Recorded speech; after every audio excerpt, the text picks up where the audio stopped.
Hello, I'm James Kettrick, Superintendent of Indian River Central School District. I would like to talk to you about the district's proposed capital project. My goal is to provide you with information on the background and scope of this project. Thank you for taking a few minutes to watch this video. Let's begin. To start, we need to understand both the changes in demographics and the current capacity of the district. Since 2005, Fort Drum and the surrounding area have added approximately 1,750 homes in the district. Even with the announcement that there will be reductions of one brigade, that would only amount to about 1,500 soldiers. We know that soldiers want to live on or near where they work, and that means in Indian River School District. Even with reductions, developers are still adding homes, which will add students. Our current enrollment is 4,471, and the building at Eagle Ridge is still ongoing. With more multifamily homes projected to be built in the next 3 years, we see enrollment growing to just over 5,000 students. Even after our last capital project, that number will exceed our capacity. Even at our current level of students, there's still a lot that we need to do to protect our current infrastructure. The time is right for another capital project to address both space needs and renovation needs. The financial picture of this project is extremely favorable. The district's state building aid ratio is an amazing 98% of approved expenses, and we have access to over $700,000 in grants for items we have in the plan. Additionally, the Board of Education prudently planned for this day when they asked the voters to create a capital reserve to address expansion needs brought on by the federal presence.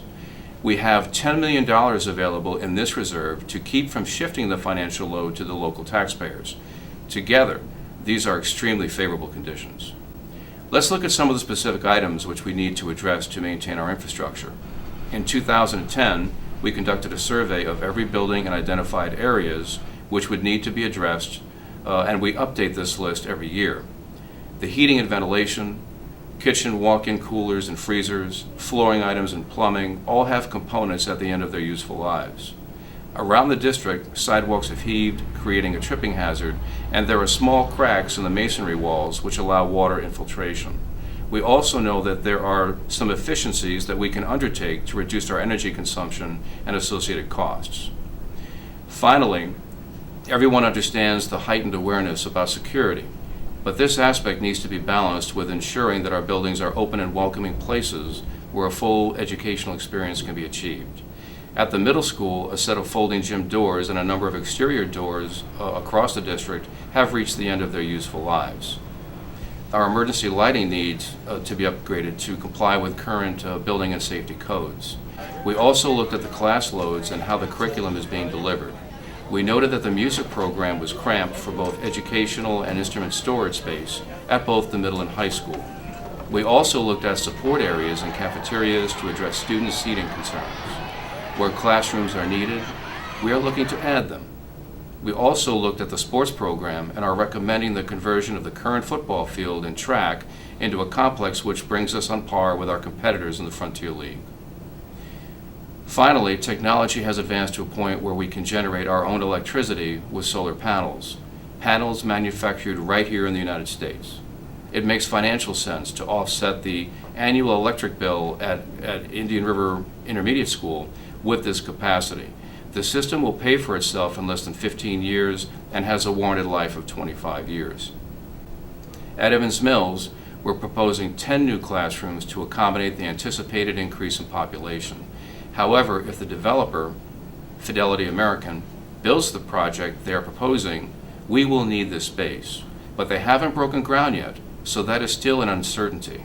Nevertheless, the board feels it is prudent to plan for this up to the point of going out to bid. With all the approvals in place from the voters and from the State Education Department, this piece of the project could be held until we are certain about the housing situation. Thus, if Fidelity American doesn't build, this piece will not be constructed and the overall cost of the project will be subsequently reduced. But we need to be prepared to build in case the housing development goes forward. At the intermediate school, our population has grown to the extent that we need extra seating space in the cafeteria and extra classroom space for physical education and health. We are proposing a 130-seat expansion of the cafeteria.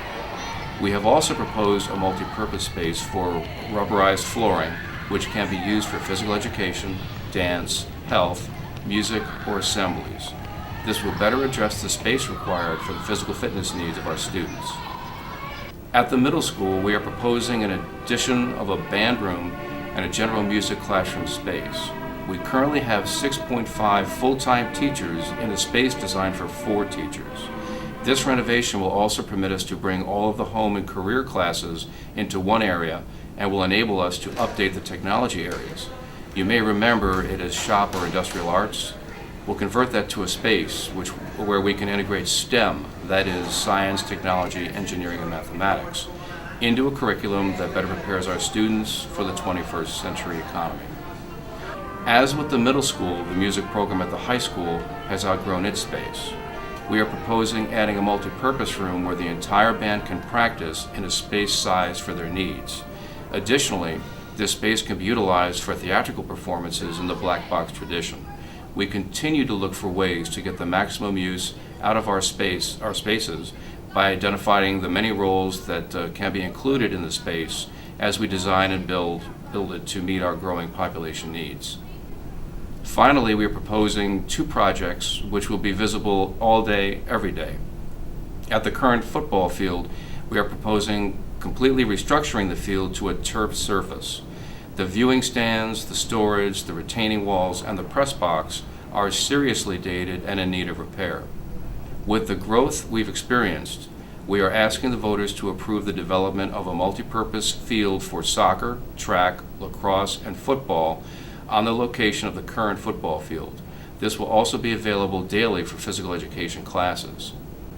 As mentioned earlier, we are also proposing a solar electric generating facility on the property adjacent to the intermediate school. Not only does it make economic sense, it can also be used as an educational tool. The project has a 25-year warranted life with a 15-year break-even point. What that means is that it will produce the building's electricity for the last 10 years of its warranted life at no cost to the district taxpayer. From an educational perspective, the building, heated and cooled by geothermal heat pumps, will be, for all intents and purposes, green. As we move forward, it becomes more and more critical to integrate alternate sources of fuel and energy into our projects. In closing, thank you for your time. The first step we need to take is the project vote, the authorization to take on the debt to fund the project. The total cost is estimated at $33,211,700.